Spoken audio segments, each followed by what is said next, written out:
President Trump's change of tone on Russia and its ongoing war against Ukraine is a remarkable shift that must be followed by action, says Democratic Senator Richard Blumenthal of Connecticut. Since returning to office, Trump has cozied up to Russian President Vladimir Putin and even gone as far as blaming Ukraine for the conflict between the two countries, which escalated into all-out war with Russia's full-scale invasion in 2022. But this week, Trump's frustration with Putin and inability to reach a ceasefire deal appears to have boiled over.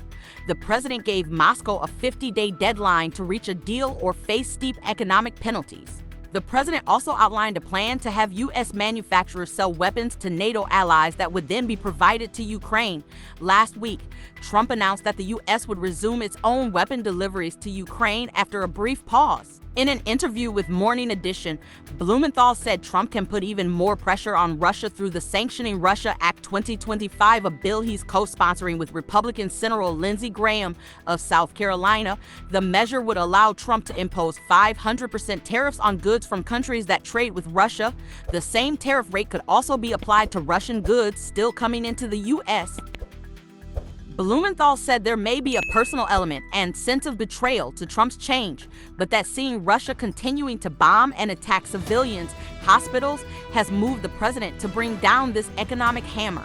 He continued, "Our legislation would provide a sledgehammer, broader, stronger, more specific, and that's why we think we need to continue to pursue our Russia sanctions bill, but at the same time, the military aid is very substantial." Blumenthal spoke to NPR's Steve Inskeep about the president's renewed approach to seeking a ceasefire in Ukraine and the opportunity Congress has for a rare showing of unity.